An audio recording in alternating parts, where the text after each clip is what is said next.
starring O'Shea Jackson Jr. That's the homie, the dude. legend, bro. That's the my homie. favorite actor, bro. 50 Cent and what that decision says about control, power, and limits inside the entertainment industry.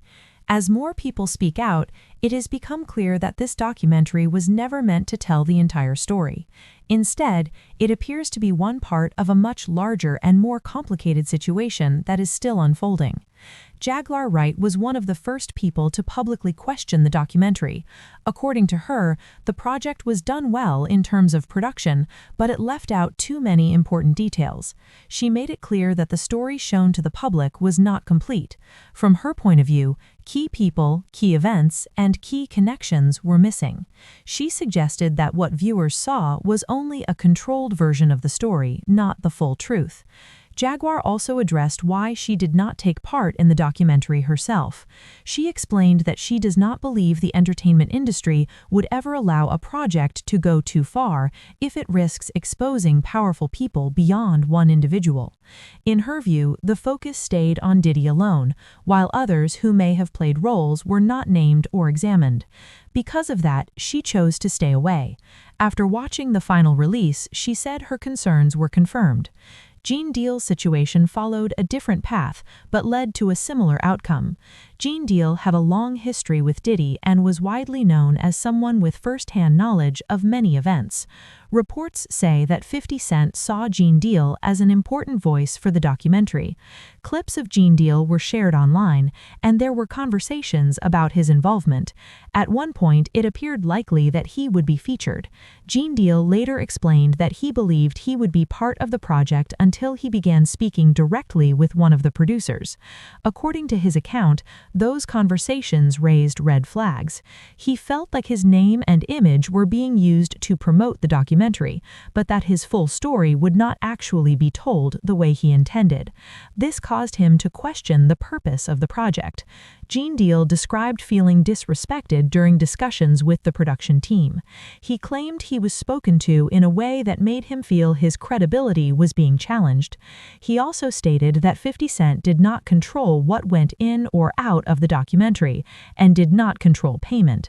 That information changed how Gene Deal viewed the situation, because his involvement was based on his trust in 50 Cent. According to Gene Deal, the issue was not mainly about money. He said the real concern was integrity. He believed the documentary was becoming more about profit and image than about fully exposing the truth. Once he came to that conclusion, he decided to step away. From his perspective, being part of a project that only told part of the story was not something he was willing to do. This decision added fuel to public questions. Many people began asking why someone with so much direct knowledge would be left out. Others began to wonder how much control Netflix had over the final cut. The documentary had been announced soon after Diddy's arrest, with claims that it would include unreleased material. Later reports suggested that much of this footage may not have been available when the project was first promoted. This raised doubts about how the story was put together. 50 Cent later stated in interviews that the documentary had to be cut down and that there was still unreleased footage. Some people accepted this explanation, while others questioned it. Critics argued that a documentary can always be longer, especially when the subject is as large and complex as this one. From their view, leaving out major voices was a choice, not a necessity. At the same time, 50 Cent defended the approach of not paying people to tell their stories. Supporters said this helped keep the project honest and avoided people speaking only for money. Freddie P., another figure connected to past allegations, publicly supported 50 Cent and said he believed 50 was focused on letting people speak freely without pressure. According to this view, the goal was truth, not incentives. However, Jaguar Wright strongly disagreed with the idea that the documentary was truly about truth. She argued that the industry was protecting itself. In her opinion, blaming everything on one person makes easier to avoid deeper questions. She claimed that if the full list of people involved ever came out, the damage would go far beyond one career. She suggested it could shake the entire entertainment system. Jaguar Wright also questioned how one person could allegedly harm so many people over such a long time without others knowing. To her, that idea did not make sense. She believes there had to be people who saw things, ignored things, or benefited from staying silent. By not addressing that wider circle, she feels the documentary stopped short of real accountability. Another issue raised was timing. The documentary was announced months before certain footage was said to exist. Critics pointed out that the promise of exclusive material helped drive interest and subscriptions. When questions emerged about when that footage was obtained, it added to suspicion. Some felt the marketing did not match the reality of the production. As the documentary gained attention, reports surfaced that 50 Cent faced backlash behind the scenes. According to some accounts, industry figures were unhappy with him for pushing the project forward. There were claims of threats, pressure, and attempts to damage his reputation. Supporters argued this reaction showed how uncomfortable the truth makes powerful systems. Gene Deal stated that he still respects 50 Cent and sees him as more direct than many others in the industry. He believes 50 genuinely wanted the truth to come out, even if the final product did not go as far as some hoped. From Gene Deal's perspective, the biggest problem was not 50 Cent himself, but the larger structure around the documentary. As these debates continued, a new development caught public attention. Diddy's children announced their own documentary with the Zeus Network. This project is expected to present Diddy's side of the story. Many viewers reacted with anger and disbelief, seeing it as a public relations move rather than a search for truth. Others noted the long-standing connections between Diddy and figures behind the network. The trailer for this new documentary suggested that Diddy himself would speak. For critics, this raised concerns about narrative control. They pointed out that during the trial, there were already signs of efforts to shape public opinion, including clothing choices and media messaging. To them, the new project looked like a continuation of that strategy. Some observers believe this response was predicted in advance. Gene Deal had previously suggested that a counter-documentary would appear, possibly focusing on discrediting critics and shifting attention away from allegations.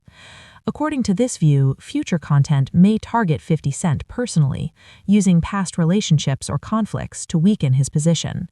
The discussion has now moved beyond one documentary. People are asking larger questions about how stories are told, who gets to speak, and who gets left out. They are also questioning the role of major platforms and whether they can truly challenge the systems they profit from. For many viewers, the absence of Jaguar Wright and Gene Deal stands out more than anything included. Their voices represent stories that go deeper, wider, and closer to the center of industry power. Their removal suggests limits, whether intentional or structural, on how far the documentary was willing to go. This situation has made one thing clear: the story is not over. Even those involved agree that this was only the first chapter. More footage exists, more people are willing to speak, more questions remain unanswered. Whether future projects will truly fill in those gaps is still unknown. Some believe independent platforms may be the only way to tell the full story. Others worry that money and influence will continue to shape what the public sees. In the end, this is not just about Diddy, Jaguar Wright, Gene Deal, or 50 Cent. It is about how power works, how truth is managed, and how systems protect themselves. The removal of certain voices is not accidental. It reflects choices, priorities, and limits that define the entertainment industry. As more information comes out, audiences are left to decide what they believe. They must look at what is shown and what is missing. They must ask who benefits from silence and who pays the price for speaking. What happens next will matter. A second season, independent releases, or new investigations could change the picture. Or the system may close ranks and move on. For now, one thing remains certain: the full story has not been told, and the removal of Jaguar Wright and Gene Deal is a major reason why. As the conversation around the documentary continued, many people began to focus less on what was shown and more on what was avoided. Viewers noticed patterns in how the story was framed. Certain timelines were shortened. Certain names were barely mentioned. Some events were described without context. To critics, this did not feel accidental. It felt like careful editing meant to guide attention in one direction. Several commentators pointed out that documentaries backed by major platforms often face invisible limits. These limits are not always spoken out loud, but they exist in the form of legal teams, contracts, and financial risk. When a project involves billion-dollar brands and long-standing industry relationships, there are boundaries that cannot easily be crossed. This idea became central to how many people interpreted the final product. Jaguar Wright repeatedly emphasized that the industry is built on silence agreements, favors, and shared risk. In her view, exposing one person can be allowed, but exposing a network creates a different level of danger. She suggested that once a story threatens multiple powerful figures at once, it stops being about truth and becomes about survival. That belief shaped how many of her supporters viewed the documentary. Another issue that kept coming up was selective outrage. Critics questioned why certain behaviors are condemned when attached to one person, but ignored when attached to others with more influence. They argued that public accountability often depends on timing, popularity, and political usefulness rather than morality. In this context, Diddy was seen by some as a convenient focal point rather than the full problem. This led to deeper questions about Jay-Z and his position in the industry. Over the years, he has been viewed as a strategic thinker who operates quietly. Some former insiders have described him as someone who avoids public conflict while maintaining strong control behind the scenes. Supporters see this as intelligence and discipline. Critics see it as manipulation and distance. The comparison between Jay-Z and Diddy became a recurring theme in public discussion. While their public images are different, some people believe their power structures overlap. Both built empires that extended beyond music into business, fashion, and culture. Both were involved in shaping industry access. This similarity caused some viewers to question why one name appeared heavily in the documentary while the other did not. Reports and interviews over the years have included claims about business disputes involving royalties, contracts, and control. These stories are often dismissed as bitterness or rivalry. However, when multiple artists tell similar stories across decades, some audiences feel those patterns deserve attention. The documentary, according to critics, avoided fully exploring these recurring claims. The Super Bowl controversy became one example used in these discussions. Publicly, decisions around performances are often framed as neutral or business-based. Privately, some believe personal relationships and grudges influence outcomes. Supporters of certain artists argued that qualifications were ignored in favor of control. Others pushed back, saying such claims oversimplify complex negotiations. Still, the situation highlighted a larger issue. When one person or organization holds influence over major stages, it creates gatekeeping power. Even if that power is used fairly most of the time, the potential for abuse remains. This concern goes beyond any single artist and speaks to how cultural platforms are controlled. Another point raised by critics was how success is measured. Charts, awards, and visibility often depend on promotion budgets and industry support. Some artists dominate headlines not only because of audience love, but because of sustained investment.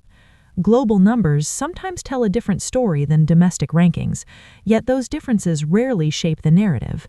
This gap between perception and reality made some viewers rethink what leadership in music really means. Is it about connection with people or about controlling systems? Is influence loud and visible or quiet and strategic? These questions appeared repeatedly in reactions to the documentary. As these debates grew, stories involving underage relationships and long-standing rumors resurfaced online. These stories have circulated for years but were rarely addressed directly by major media. Some people argued that rumors should not be treated as evidence. Others felt that patterns of silence deserved investigation rather than dismissal. The discussion became even more intense when claims involving alleged paternity and legal pressure entered the conversation. According to some reports, individuals who came forward with claims later faced unrelated legal trouble. Supporters saw this as suspicious timing. Skeptics warned against drawing conclusions without proof.